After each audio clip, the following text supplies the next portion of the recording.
all is not lost, even as Advance Wars 1+2 Reboot Camp launches to a muted release and has already sunk to 17th in the UK sales chart.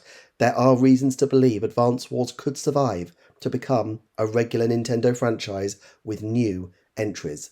That path to success is very narrow, very treacherous, and in this video we're going to look at the 5 huge dangers the franchise has to overcome if we're to see a new game. And we're also going to see how Nintendo could navigate through these treacherous waters and shape Advance Wars as a niche but staple franchise like Fire Emblem and WarioWare.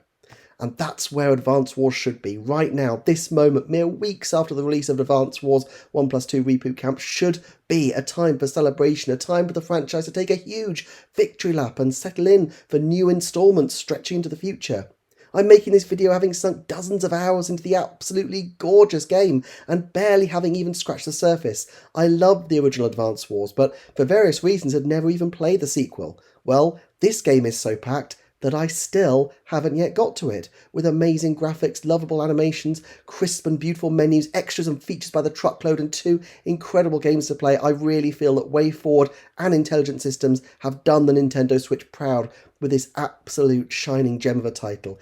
But, of course, however much I love it, the threat to the series is very real. A bubble title, even in its heyday, this remake has released quietly after a long but completely understandable delay caused by global circumstances. Let's look at the 5 big dangers to Advance Wars' advancement. Danger 1. Nintendo's long memory. Like an elephant, Nintendo doesn't forget. I mean, they put a handle on a console 15 years before they were able to produce a hybrid. They have a terrific staff retention by game industry standards, and many senior people who have spent their whole lives at the company. They are a culturally small C conservative company. How might many of those people, the next several decades worth of senior executives, react to the thought of a new Advance Wars game?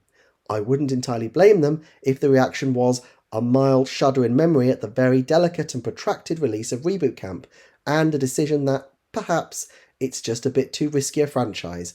Maybe if you dodged a bullet once, you should count yourself lucky and not try again. It doesn't necessarily need this opinion to be widely held across the Nintendo brain trust for it to become a problem. Steve Alpert's brilliant book on Studio Ghibli, quoted on the screen, reflects that sometimes in Japanese culture there are many ways for someone to say no and few ways for someone to say yes. That's a problem for a franchise like Advance Wars, where there are always many reasons for people to say no. Look, their timing with Reboot Camp was unlucky, but wars happen in the world, and releasing a game like this does contain an element of risk. If there's one person around that boardroom table who gets cold feet, is it likely that Advance Wars will be skewered? However, Nintendo already has a way to navigate this danger. It is simply to close the announcement to release window to the smallest possible time frame, something they've already experimented with in recent years with the lightning releases of Metroid Prime Remastered and Super Mario 3D All-Stars. The key here is that the game should be absolutely finished and ready to go before the announcement is made. Don't give anyone any time to overthink or doubt it.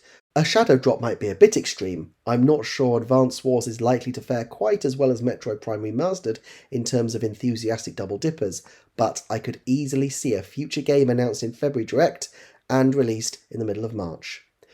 Danger 2. If there is a real or even just a perceived risk of a backlash against Advance Wars' mix of bright, peppy, happy-go-lucky characters and its subject matter in which troops are gunned down in the heat of battle, I know dozens of games have this same blend, but they're not a juggernaut entertainment giant like Nintendo. I have to say, playing the game, the disjunction did stand out to me on occasion, as the characters happily chat about mechanical parts while their troops are gunned down in the field. It's not that there aren't many games, more realistic games even, that use a war aesthetic, although I must admit I'm not generally into them myself, but the grim subject matter could put a ceiling on how far Nintendo want to push the franchise for risk of being accused of glorifying its militaristic subject matter. Compared to Pikmin, Mario and Zelda, it's a harder pitch for a Nintendo World theme park slot, for example. It doesn't even matter whether this backlash is even remotely likely to happen. Nintendo is a company that trades on its reputation, and it is a highly cautious entity. I think it will go a long way to forestall even the merest whiff of any kind of negative publicity, and I can't blame them. They were right to delay the game due to global circumstances, and while I'm glad they released it, I understand why they decided to give it a relatively muted launch, though I was pleased to see some recent videos on Nintendo's social media channels. Again though, the seeds of a solution to this danger are already in place. Here's the thing. Most Nintendo franchises derive from simple childhood games, Splatoon from paintball, Zelda from Miyamoto's time wandering around and exploring the fields outside Kyoto, Super Mario Sunshine from water pistols. This is very simply a toy soldier's game, perhaps one of the oldest games in existence. Here's where the game's choice of aesthetic is really important. Reboot Camp did a good job in making the characters and actions look toy-like and twee. Now look, I get this doesn't appeal to everyone, but I think it's essential for Advance Wars to position itself correctly in the Nintendo firmament. If anything, I think the franchise will be well placed going even further down the route with a Link's Awakening toy capsule look. This is not a grim and gritty realistic game, it's a tactical tabletop game, battleships with graphics, and if Nintendo makes that its pitch for the series, I think they can be confident that the games won't come under fire for being too ghoulish. Danger 3. The development team itself. For my money, WayForward and Intelligent Systems have done an absolutely incredible job with Reboot Camp. I am amazed and overjoyed with what they've achieved. So under all normal circumstances, WayForward should be the heirs apparent to taking on the franchise.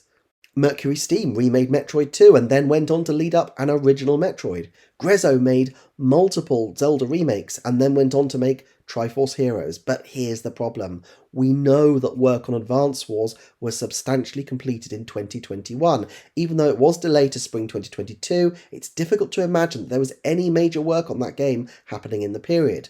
Now, back at that point, Nintendo may have been interested in grooming that team to take on an original sequel game. This would be an obvious next step, but I don't for a second think that these talks would have gone anywhere given the year-long delay that followed and the cloud that the game was released under.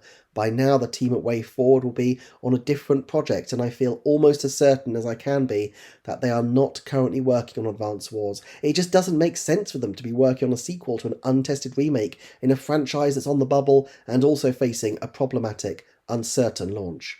Consequently, even if Nintendo wanted to reassemble the old team, at least 2 years would have passed, and perhaps more. And if they decide that Reboot Camp will be sufficient, not only to scratch the fans' Switch itch, but also to serve as an Advance Wars title for the backwards-compatible next console into the bargain, Nintendo may not feel the need to tap WayForward for their skills for a decade to come. What this means is that by the time Nintendo cycle back to thinking about how to reboot Advance Wars, they may effectively have to start from scratch in cultivating development partners, as so many people may have moved on. American development studios seem to have, in general, a higher turnover than Nintendo, and Nintendo may feel that they want to give the team a less ambitious title, such as a remake, to start them off. After all, Retro had to remake their own game in Metroid Prime to have a calling card that proved they could take on Metroid Prime 4. The trouble is, while there are so many Wars titles, none have that electric success of the first 2 Advance Wars titles, and so the terrain is far less fertile for another remake. There are 2 ways to navigate around this danger. One is to simply rely on Intelligent Systems. Intelligent Systems are regular Nintendo collaborators responsible for Fire Emblem, Paper Mario, WarioWare, and of course Advance Wars. I don't think Nintendo would want Intelligent Systems dedicating huge resources to a franchise that's far less profitable for them than, say, Paper Mario or even Fire Emblem, and so I would expect any future Advance Wars title to be a collaboration, but their presence alongside a largely new group may soothe some nerves. However, by far the best way to ameliorate this problem is simple and actually very exciting. Make some new games with WayForward. WayForward are terrific developers, and they don't have to be working on Advance Wars to be building trust with Nintendo. Wave Race, Chibi Robo, Custom Robo, Star Fox, and goodness knows wouldn't the Shantae Chaperones be perfect for Wario Land. There are loads of pre-loved Nintendo franchises which are currently sitting sadly in a box in Nintendo's attic.